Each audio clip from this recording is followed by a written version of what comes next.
Hi, Trevor here, reflecting on life through music. Thank you for stopping by.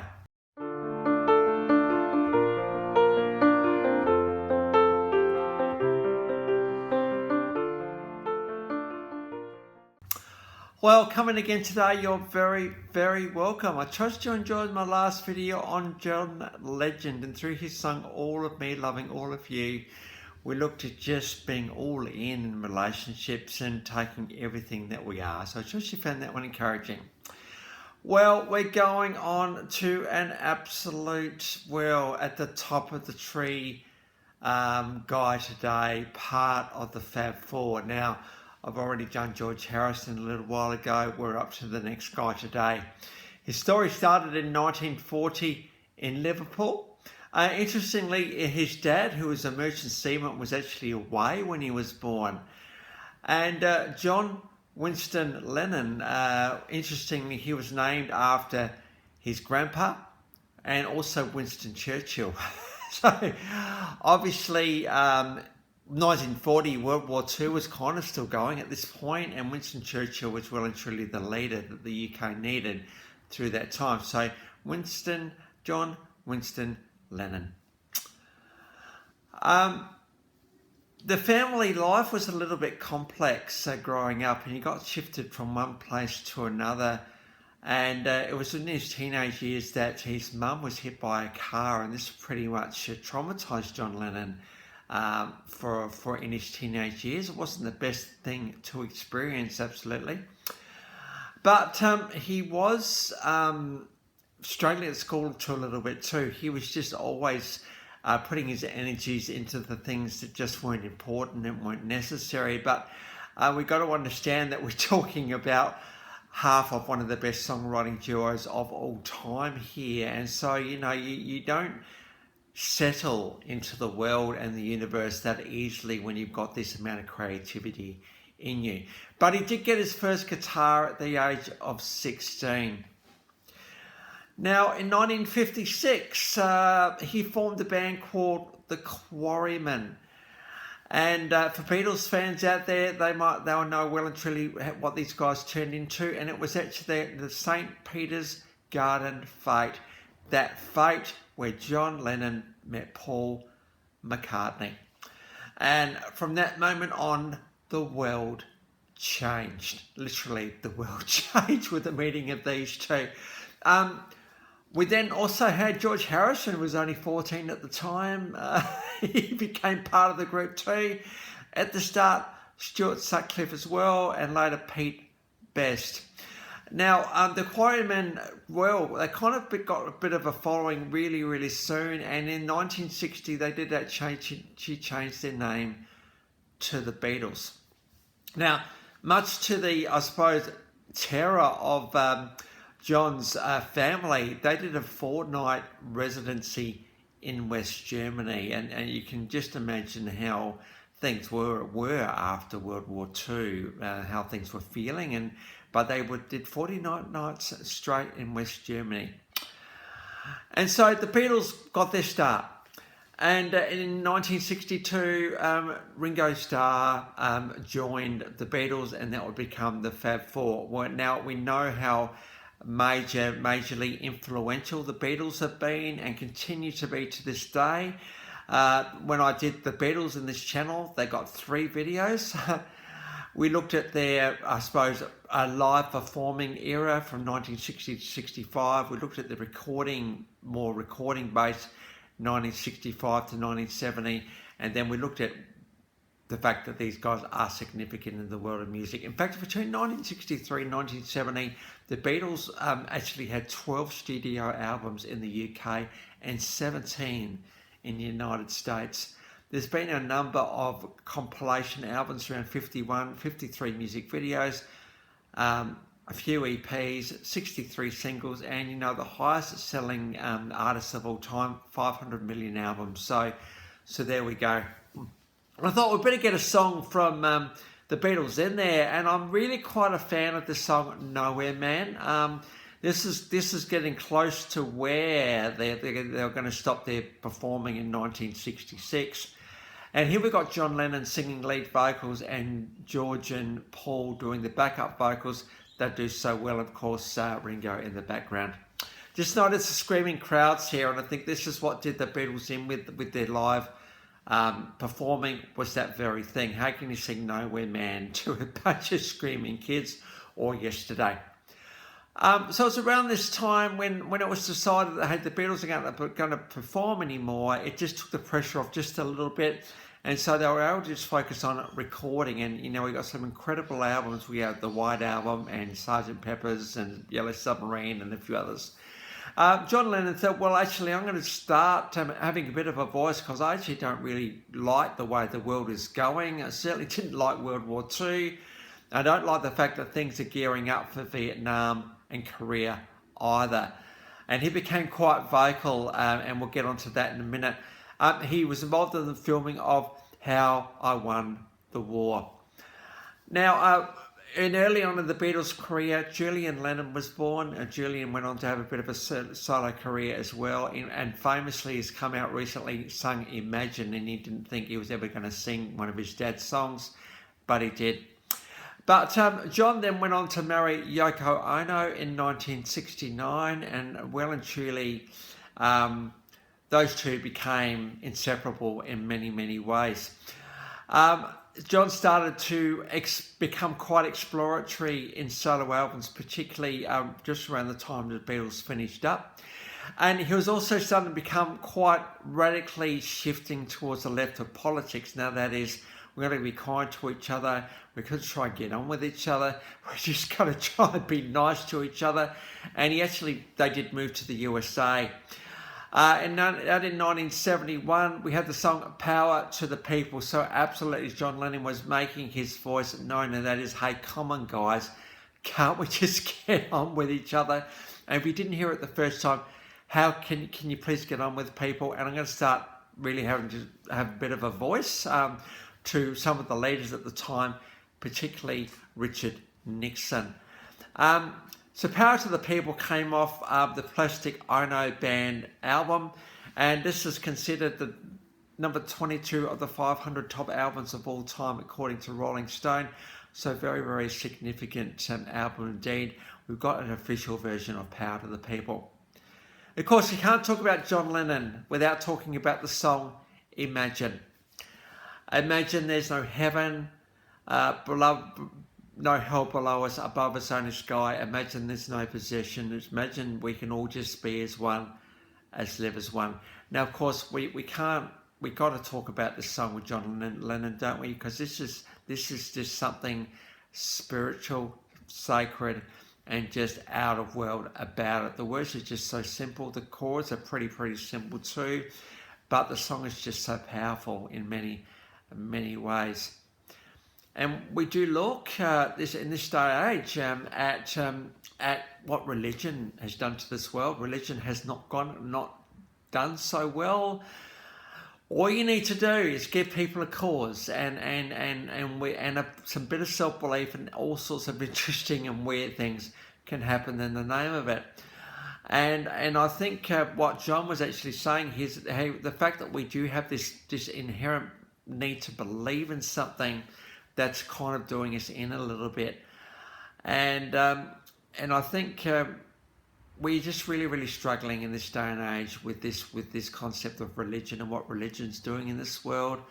I would actually argue that when you actually kill somebody else in the name of your religion, you've left your religion and gone to some other place. I'm sorry if people don't necessarily agree with that, but I think this concept of fundamentalism, and that is, we're going to just be fundamental and extreme about this. My understanding is most religions are kind of peace-loving places. Well, when you start, in every religion in the world has succumbed to this at some point, we just don't think about the fact, first of all, everybody's a human being. That means that we've all got a heart, we've got a brain, most of us got arms and legs and blood pumping through our veins. We also have hope within us, we have belief within us. We all want a future, don't we? Not just for us, but for our children. But for many people in the world right now, that's not the case. And in many wars, it's often the innocent that get left and killed. And I'm sure this is not the way things are meant to be. And it's a shame that we will fight for a cause. All you need is someone to say, "Hey, you're looking a bit sad at the moment. Do you want a cause?" Next minute, you can get that person to do anything you like. And I think we all just want peace, don't we? Is that what we want? Well, if we wanted peace, we'd have it. But we haven't. I don't know. The path to peace seems to be a challenging one because, we all want peace, absolutely. But, I might want it on my terms, whether that person wants it on their terms. The next minute, we've got two different goals in mind. How do we get a common ground in those particular situations? Very, very tricky to do that because we might shake each other's hand. But it's a nervous shake of the hand. It's a shake of a hand which is like, hey, look, I'm watching you. I'm going to watch you. And the other side's saying the same thing.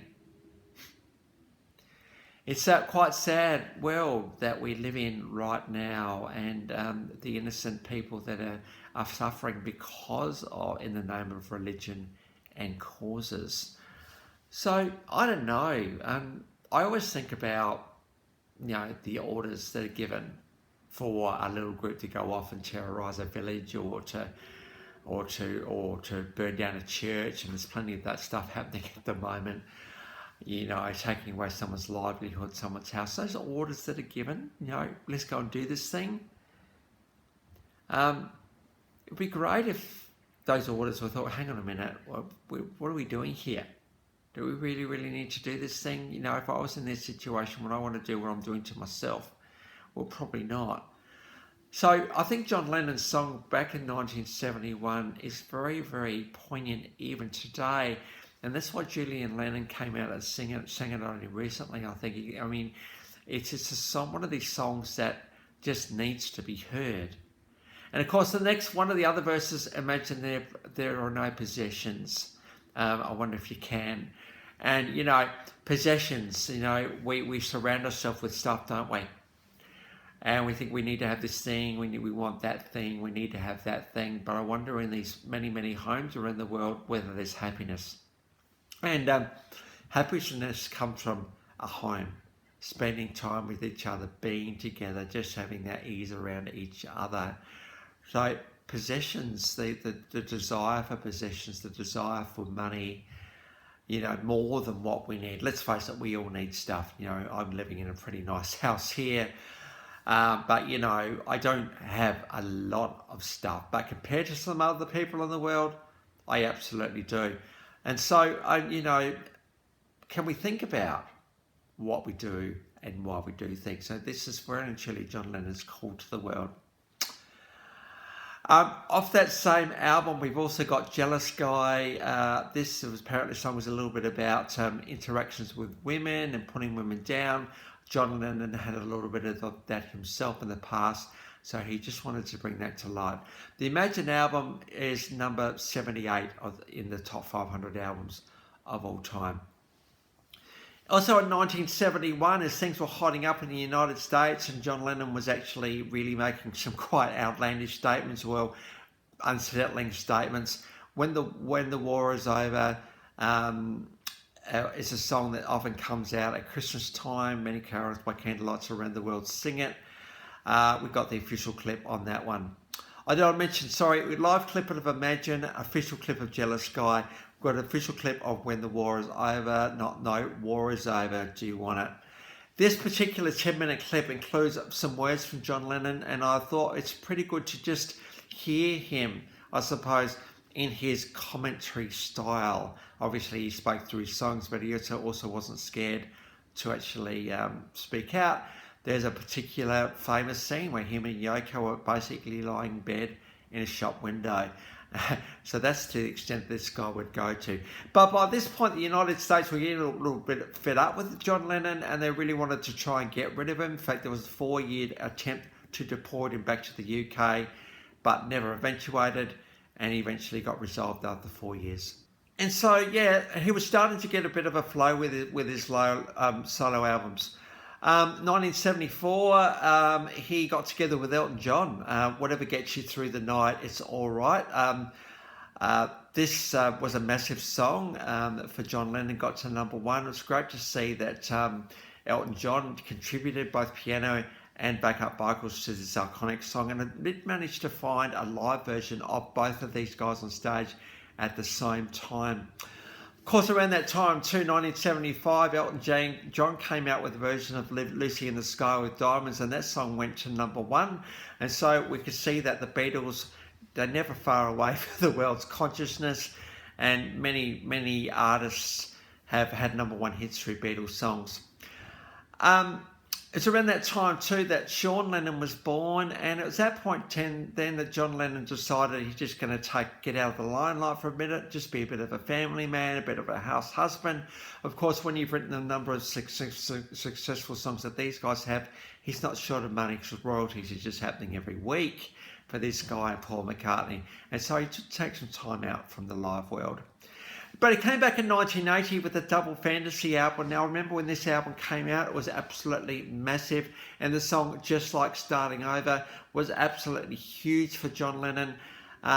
It stayed on the top of the charts in Australia for many weeks. So, you know, I think that the story is that, hey, you know, whatever we're going through, however we're feeling, whatever we're thinking right now, we can choose to start over and have it fresh again. And so we've got an official clip of Just Like Starting Over. And Woman, what an absolutely beautiful, stunning song this one is. Official clip on that one. Beautiful footage of him and Yoko hand in hand. Now, it was later in 1980 that the world was shocked to hear that John Lennon had been shot at very, very close range. Indeed, we don't know why these things happen. But yeah, he was shot, unfortunately, and it's quite sad. And we got a bit of some news footage of that particular day. Gosh, it was a bit of a shock to the world when that actually happened. And I think, yeah, the world just kind of paused at the death of one of the world's greatest songwriters, pop songwriters, really, in many ways. And so I got a news clip there. His critics have told his voice to be very, a bit harsh, a bit loud, a bit smashed, a bit brooding, but fierce. This is well and truly what John Lennon was. He had this beautiful way he could sing, twist and shout, songs like Twist and Shout, to songs like Woman, Nowhere Man. There's no shortage to the talent of this guy. Him, together with Paul McCartney and the Beatles, revolutionised music, and well and truly revolutionised it after the Beatles, because he did use music as a voice and a vehicle to move toward world peace. So accolades. Liverpool Airport was renamed to John Lennon Airport. We all know about the incredible legacy of Lennon and McCartney as songwriters. He's been number 5 of 100 of the best singers of all time. All the Beatles famously got an MBE in 1965, but because of Britain's involvement in some other wars, they returned those MBEs. So there we go. Songwriting Hall of Fame and actually Rock and Roll Hall of Fame, both as the Beatles and as John Lennon separately. And I did actually find Paul McCartney's induction of John Lennon into the Rock and Roll Hall of Fame. He talks about you a lot. He's referring to his mate and longtime writing partner, John Lennon. Those 10 years were very special years for the Beatles and for the world in general. And Paul McCartney does not regret it at all. And so it's good to see Paul giving his mate some accolades at the Rock and Roll Hall of Fame. He did have a few solo albums, John Lennon, but I didn't actually write down how many there were. I think he did have a few solo albums in that 10 years between the Beatles and when he left this world, including Double Fantasy in 1980, which is just before he was shot. It's great to see that album come out just before. And so the links to those 10 videos are in the description below, and I've also included my last video from John Legend, so if you want to recap on him, feel free. Well, if you've come back for another one, or this is your first time to Live Reflections through Music, thank you for everybody for being here. Very, very, I suppose when we contemplate people as significant as John Lennon, you just have this twinge about you, about just the significance of them and how the difference that they absolutely has made in this world. And so it's great to give tribute to John Lennon today. Well, next time we're going to continue on with the Johns with John Mayer. So until then, I'll catch you around. Bye for now.